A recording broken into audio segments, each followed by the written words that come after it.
El Museo de Historia Nacional fue fundado en 1868 en el aniversario 27º de la Reforma Liberal, ubicado en la 9ª Avenida y 9ª Calle de la Zona 1, que nos cuenta el descubrimiento en el año 1492. Como conquista se conoce el proceso de exploración y ocupación del continente americano que inicia en 1492 con la llegada del navegante italiano Cristóbal Colón.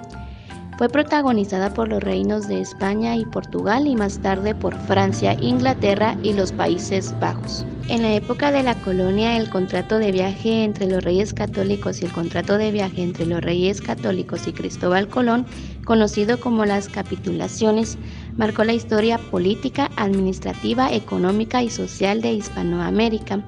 Durante el reinado de Felipe II, mediante Real Cédula de 1568, se fundó la Real Audiencia de Guatemala o la Real Audiencia de los Confines, el más alto tribunal de la corona española que se encargaba de la administración del territorio. La Real Audiencia y Capitanía General de Guatemala comprendía Chiapas, Soconusco, Guatemala, El Salvador, Honduras, Nicaragua y Costa Rica. En el proceso de independencia del Reino de Guatemala implicó la puesta en práctica de nuevas ideas de libertad propiciadas en gran medida por el éxito del libertador Simón Bolívar en Sudamérica y que a la vez marcaron intereses sectoriales de orden económico, político y social para dar fin al dominio español. Acta de Independencia. Al mando de Gabino Gainza, el 14 de septiembre se convocó a una reunión para discutir asuntos relacionados con la emancipación del país. El 15 de septiembre, representantes del gobierno, la iglesia, la academia, la municipalidad y otros grupos declararon la independencia de Guatemala.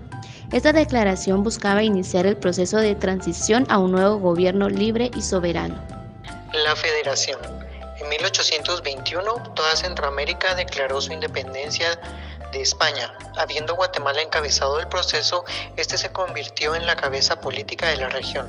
Al año siguiente se dio la anexión al Imperio Mexicano de Agustín Iturbide, cuya caída en 1823 le dio al intento de asociación con México. En 1825, José Manuel Arce es elegido el primer presidente de la Federación, iniciando un periodo dictatorial que duraría algunos años. En 1829, el general Francisco Morazán tomó la ciudad de Guatemala, obligando a Arce a renunciar. Un año después, el general es elegido presidente de la Unión Centroamericana. El fracaso de la República Federal de Centroamérica y por su pronta disolución dejó a los estados en una situación confusa y adversa para su administración política, así como para mantener relaciones comerciales con otros países del mundo. En 1847, mediante el decreto número 15, Guatemala se declara como una república soberana independiente, siendo su principal artífice Rafael Carrera, quien se consolidó como el primer presidente de la República.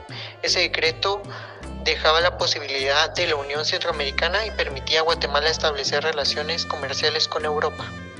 Revolución liberal. Fue un proceso revolucionario de carácter liberal que cambió la política del país. Luego de la muerte de Rafael Carrera en 1865, el mariscal Vicente Serna se consolidó como el presidente de la República y pretendía continuar con la política de gobierno derivada del sistema colonial. El descontento popular y la oposición política generaron movimientos revolucionarios. El triunfo de la Revolución Liberal se dio en junio de 1871, encabezado por Miguel García Granados y Justo Rufino Barrios, quienes dieron fin al gobierno de Vicente Serna. El periodo de la Reforma Liberal fue liderado por Justo Rufino Barrios. Bajo su régimen se acometieron una serie de reformas y se debilitó el poder de la Iglesia Católica. En 1879 se proclamó la Constitución que garantizó la libertad religiosa y prohibió el establecimiento de congregaciones religiosas. Decretó además la educación primaria obligatoria, gratuita y laica. José María Reina Barrios, elegido presidente de Guatemala en 1892, su gobierno se caracterizó por la construcción de obras públicas y una política autoritaria y dictatorial. Con el fin de prorrogar su periodo presidencial, se reclamó dictador.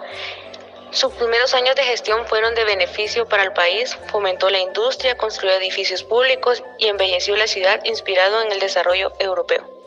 Manuel Estrada Cabrera es reconocido como uno de los dictadores de la época de los gobiernos liberales. Su periodo de gobierno se prolongó por 22 años.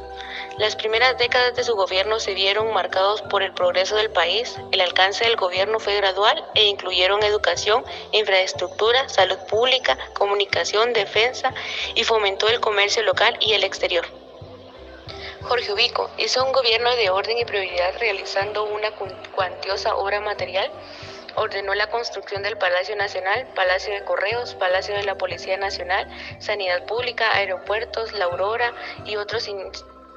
Inició una extensa red vial en el país, pagó la deuda externa y ordenó medidas extraordinarias de austeridad. Sacó al país de las crisis económicas mundial que venía en 1929.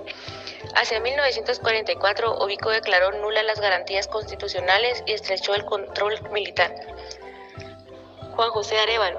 Debido a la apertura política luego de la renuncia del general Jorge Ubico, Arévalo fue propuesto para candidato presidencial para las elecciones de diciembre de 1944, obteniendo el triunfo con un 85% de los sufragios. Como presidente de Guatemala, apoyó la creación de sindicatos y practicó una política reformista y anticolonista, fundó el Instituto Guatemalteco de Seguridad Social, aprobó el Código de Trabajo.